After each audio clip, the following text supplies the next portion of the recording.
په ټول هیواد کې ښوونځي او پوهنتونونه بند کړل شول او په ګرځېدو هم قیودات وضع شو. د بنگلاديش حکومت په ټلیفوني شبکو او په انټرنیټي خدماتو هم بندیز ولګولو.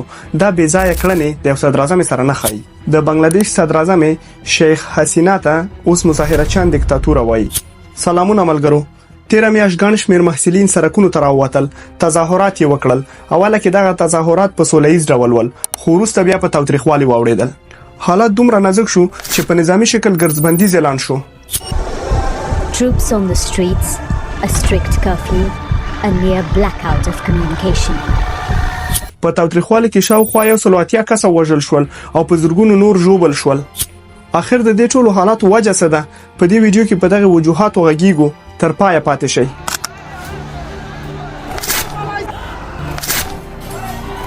Sheikh Hasina has left the country, ending her 15-year rule. The Taliban have been trying to stop women in the Afghan capital Kabul from protesting on the streets.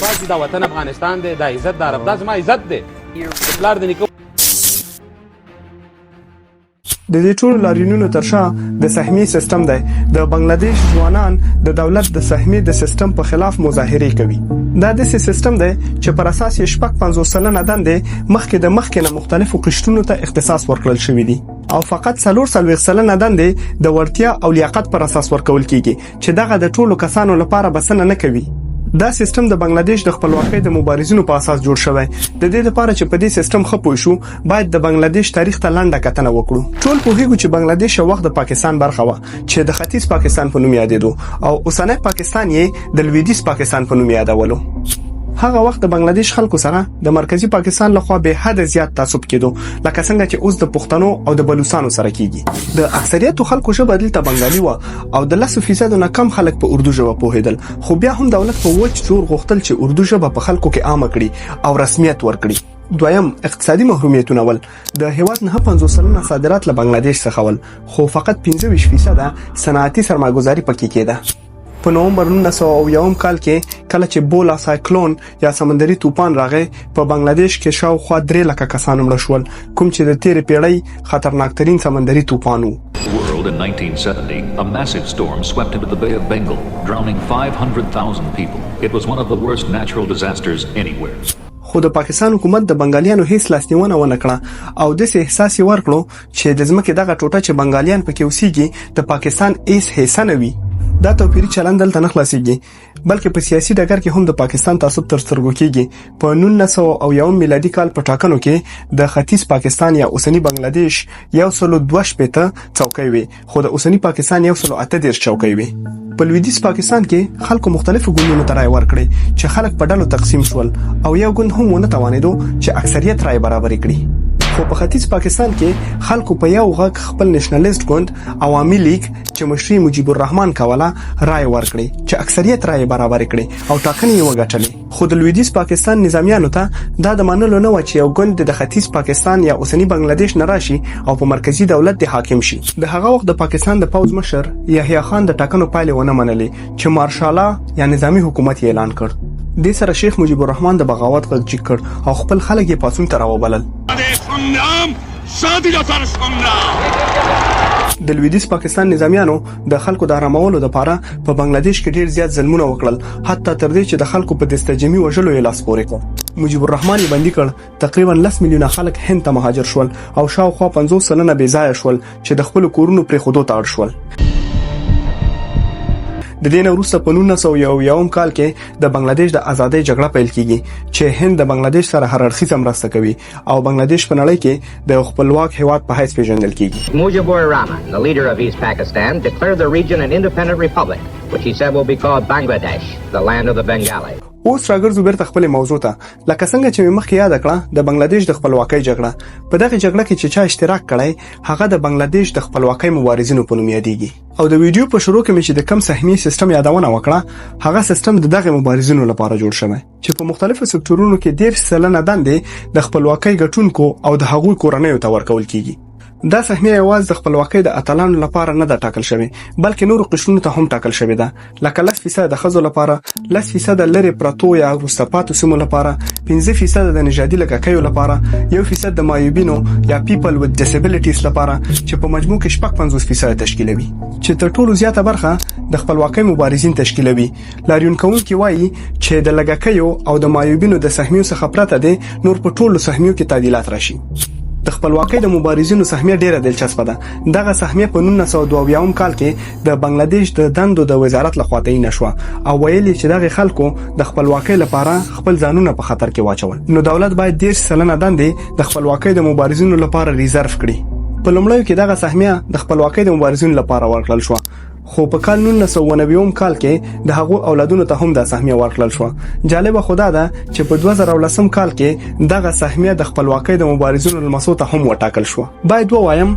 د کلونو په اوږدو کې د نورو قشرونو په سهمیه کې تغییر راغلی دی خو د مبارزینو سهمیه کې هیڅ تغییر نه دی راغلی په 2012 او 2014 کې د دې قانون په خلاف یو ډول مدني حرکت هم وشو په بنگلاديش کې د BPSC اداره د خلکو ازموینه اخلي او خلک مختلفو ادارو ته د دندو لپاره معرفي کوي هر کال تقریبا 3 لک فارغان فقط 3000 دندو ته ازموینه ورکوي چې دا په کافي اندازه د دندو کمواله پنهخه کوي په فبرवरी 2013 کال کې د محصلینو د پالنې یوې ادارې د ملکی خدماتو د ادارې څخه وغوښتل چې په دغه قوانینو کې اصلاحات راولي خو هغه وخت د محصلینو ترمنځ اختلاف رامنځته شو یو ډله محصلین د دې قانون طرفدار ول او بل ډله یې مخالف په 2013 کال کې د ډیرو فشارونو لوجه دولت یو بل قانون تصویب کړ چې د ټیټو بستونو لپاره به د سهمیه قانون نه تطبیقيږي خبره دلته نه خلاصيږي په 2021 کال کې د خپلواکۍ د مبارزینو د کورنۍ یو څو تنه محکمې ته درخواست لیږي چې په درخواست کې د محکمې څخه غواړي چې د سهمیه قانون لغوه نه کړي محکمه دغه خلکو درخواست مني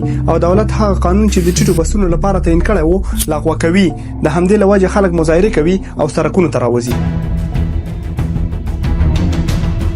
لاریون کوونکی یو خبره کوي او وایي چې دغه سهمیه د اساسي قانون خلاف ده د اساسي قانون په هیڅ ځای کې د سینې لیکل شوی چې د خپلواکۍ د مبارزینو راتلونکو نسلونو ته هم د دندو دغه سهمیه ورکړل شي که منطقي هم فکر وکړو دا سم خبره ده چې د خپلواکۍ د مبارزینو سره باید مراعات وشي ځکه هغوی خپل ژوند د خپلواکۍ لپاره وقف کړی او زیات قرباني ورکړي دي خو د هغوی بچو ته او بیا المسو ته دغه دند او دغه سهمیه ورکول بې عدالتي او د انصاف نه لري خبره ده بل خبره په دې سهمیه کې د فساد ده او ډېر قضیې ثبت شوی هم دي ځکه دا به څوک ټاکي چې څوک د خپلواکۍ د لارې مبارز ده او څوک نه ده خو دلته دغه صلاحیت هم دولت په لاس کې اخلي او دولت به ټاکي چې څوک مبارز ده او څوک نه ده د تیرو 15 کلونو نه عوامي لیگ په هیواد کې حاکم دی او شیخ حسینه صدر اعظم ده دا همغه ګوند دی چې بنگلاديش ته ازادي اغوسته و لاریون کوونکی په حاکم ګوند دا تور هم لګوي چې دوی د سهمیه د قانون په ګټه اغستلو سره د خپل ګوند افراد په دندو ګماري د خپلواکۍ د مبارزینو په لیست کې چې د کوم اشخاص نمونه ثبت شوي دي په هغه باندې 15000 شکایتونه ثبت شوي دي چې د دولت لخوا دغه شکایتونو ته هیڅ توجه نه شوي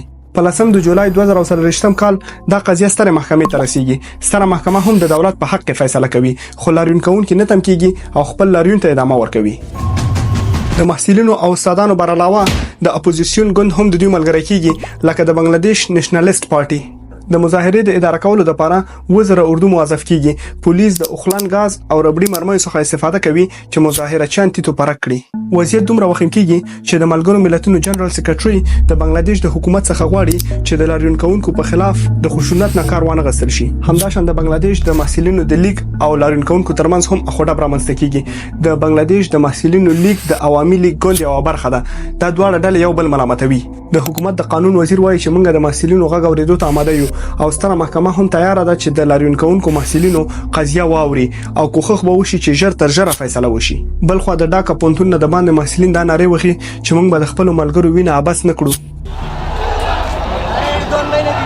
حکومت یو عالی کمیسیون د تاوتریخوالي د قضیو د سړلو لپاره ټاکي او د عوامي لیگ عمومي سکرټر جنرال په یو بیان کې وایي چې موږ به د سهمیې په قانون کې هیڅ مداخله ونه کړو او منتظر به شو چې ستره محکمه څه فیصله کوي خو قهرجن لاریون کوونکي د دولت هر اقدام ته د شک پر سترګه ګوري او وایي چې صدر اعظم شیخ حسینه د وژل شوو محصلینو په اړه حتی یو جمله هم ونه ویله هغه محصلین چې د دوی د ګوند لخوا وژل شوي دي خو برعکس شیخ حسینه غیر مسؤلانه څرګندونه کوي خبره بل خواته وړي او وایي چې لاریون کوونکي د مبارزینو سره څه مشکل لري او وایي چې د خپلواکۍ د مبارزینو لمسیانو ته سهمیه ورنکړو نو د رضاکارانو لمسیانو ته سهمیه ورکړو صرف شیخ حسینا نه بلکې د کابینې نور غړي هم ورته څرګندونې کوي او د رضاکار اصطلاح کاروي. اخر د رضاکار څوک دی؟ اصلا رضاکار په لغت کې داوطلب یا په خپل خوخه مرسته کوونکی ته وایي، خو په 1991 کال کې رضاکار یو نظامی ډله و چې د خپل خلکو خلاف د لویدیځ پاکستان د نظامیانو سره ودرېده او د هغوی مرسته یې وکړه او په خپل خلکو یې سخت ظلمونه وکړل. نو دغه اصطلاح ځکه په بنگلاديش کې ډیر منفي تاثیرات لري. د بنگلاديش د ازادۍ نه وروسته دغه ډله خاینه او پیژندل شو چې محکمې ورته سخت سزاګانې ورکړې چې دغه سزاګانو کې اوږد حبس او اعدام شامل وو. نو اوس که څوک د حکومت خلاف غږ جګوي آیا هغه غدار یا خاين دی؟ ګورئ دا د دیکتاتوري نظامونو یو پالیسی ده. کله چې څوک د دوی خلاف غږ جګوي پر رقم ټاپې لګوي. یا اوس که کوم محصلین په بنگلاديش کې د خپل حقوقو لپاره سرکونو ته راوتلي دوی خاينین دي؟ بالکل نه. خو اصلي خبره ده لکه څنګه چې امریکایي لیکوال او فعال اډوارد ایبی لیکلی A patriot must always be ready to defend his country against his government. یعنی یو وطنپال باید تل آماده اوسي چې خپل هیواد د ناکاره حکومت نه هم وژغوري. خلک خپل حکومتونو ته وخت ورکوي او ساري چې دوی څنګه کار کوي. کارتیا ولیدل شي د خپل حکومتونو خلاف هم ودرېږي او خپل غږ جګوي. د شیخ حسینا څرګندونه دا پډاګه کوي چې دوی د لاریون کوونکو دلایل په غلط انداز وړاندې کوي. کلاریون کوونکي وایي چې د مبارزینو لمسیانو ته سهمیه ورکول غیر عادلانه ده. دا د دې معنی نه ده چې دوی د خپلواکۍ د مبارزینو به احترامي کوي. اوس راځو دا قضیه د افغانستان د حالاتو سره پرتله کوو. آیا حاکم ډلې په وطن کې همدا وضعیت نه دراوسته؟ په هر اداره کې د رئیس نه واخله تر اجیره پورې د همدغه متحجر طبقه خلک نه دي چې په خوای دند په مسجدونو کې فقط واعظ او نصیحت کول. آیا اوس په مخابرات او ټکنالوژي، اقتصاد، آب او برق او په ټولو تخنیکی او مسلکی بسونو باندې مسلط شوی نه دي؟ آیا ډیپلوماټیکه دسګاه د همدغه ملایانو او چنو لخوا ګراوګان نه دنیول شوی؟ که پونتونونو تصور ورکاره کړي چې رئیسان یې باید علمی کدرونه وي، خو آیا زموږ په هیواد کې همدغه علمی مراکز د یوې جنایتکارې بې سواده او ترهګرې ډلې لخوا نه اداره کیږي؟ دلته باید یو خبره ډیره واضح وکړم. شاید ځینې ملګري دې فکر وکړي چې زه د ملا خلاف یم او یا خدای نه خواسته زه د دینی علماو او مذهبي ارزښتونو به احترامي کوم. الله دې نکړي چې د هغه علماو په مقابل کې چې دین یې په پوره معنا زده کړي او خپل مسولیت یې د هغه پر رسولو کې ادا کړی دی، د هغه په مقابل کې د زه ګستاخی وکړم. موږ په هیواد کې ډیر نخبه علما هم لرو چې د الله تعالی په کتاب یې منګول ټینګ کړی دي او هم ورته ملي ارزښتونه، ملي منافع، د هیواد فرهنګ او کلچر هم ارزښت لري. بیلګې په افغاني تاریخ کې بيخي زیات دي، د پیر روخان نه راوخله بیا تر میر مسجد خان پورې او زمونږ استادو په اثر کې محمد ایاز نیازی او مولوی ریحان چې هغه دواړه هم د همدغه افراطي ډلو لخوا په شهادت ورسېدل. د تراشي ملي برید بخیلی ملي سرود شروع شي په سر صادر واجب نه بزرګي نه ولی نه دونه مضبوط مولای. البته زموږ مخالفت د بې علمه، نیمچا او افراطي ملایانو سره ده چې هواد په تورتمونو کې ساتلای. دا هغه کسان دي چې د خپل مسلک او مذهب نه بغیر ورته نور ټول کافر ښکاري او کوس یې ورسیږي ټولو ته زیان رسوي. اوس راګرځو بیرته خپل موضوع ته. تاسو دغه مکتوب وګورئ چې زاویه نیوز خبر کړی دی. د دې مکتوب پر اساس دغه ترهګر ډلې مشر د تیر نظام په خواني کارکونکو لدند لري کوي او پر ځای د خپل ډلې بې سواده او بې مسلک اشخاص تعینوي.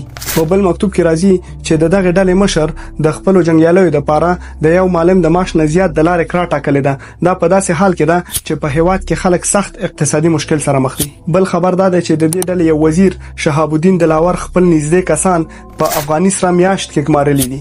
په دغه وزیر باندې نور قضیه هم ثبت شوې دي لکه د قانونو د استخراج په قراردادونو کې اختلاس او د افغانستان په مختلفو نمائندګیو کې د خپل کورنۍ غړي ګمارل. دا لیست کوو غزو نور هم غزيږي. 3 کال کېږي چې دغه د جهل لخر د افغانستان په نیم نفوذ باندې مکتبونه، پونتونونه او کار بند کړه ده او هر څوک چې خلاف غږ جګوي ورسره د کفر ټاپه ده اول یې وژني او بیا هم دغه ټاپه ورته پتندي وخی.